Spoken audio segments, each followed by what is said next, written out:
அஸ்ஸலாமு அலைக்கும் வரஹ்மத்துல்லாஹி வபர்காத்துஹு.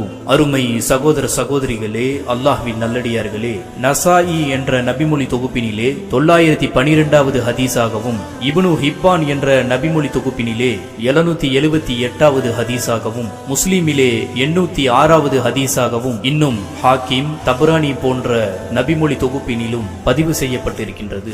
அந்த இரண்டு அத்தியாயங்கள் என்ன என்பதை பார்ப்பதற்கு முன்பாக ஒரு சிறிய அறிவிப்பு.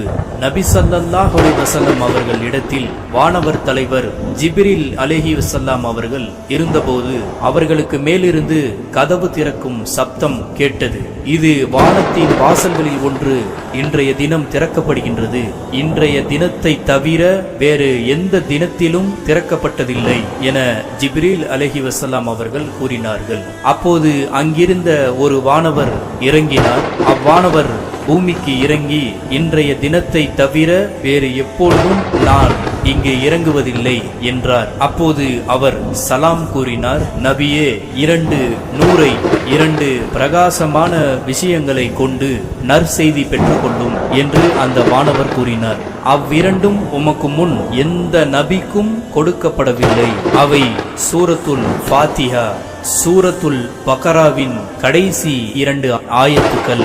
இதிலிருந்து எந்த எழுத்தை ஓதினாலும் அது உமக்கு கொடுக்காமல் இருக்காது என கூறினார்கள். ஆக அல்ஹம்து சூராவையும் அல் பக்ராவினுடைய கடைசி 2 ஆயத்துக்களும் ஓதிவிட்டு நாம் துவா செய்தால் அது கொடுக்கப்படாமல் இருக்காது என்று அந்த வானவர் கூறியதை இந்த ஹதீஸில் இருந்து நாம் புரிந்து கொள்ளலாம். முஸ்லிமிலே 806, நசாயிலே 912, இப்னு ஹிப்பானிலே 778 ஆகிய ஹதீஸாக பதிவு செய்யப்பட்டிருக்கின்றது.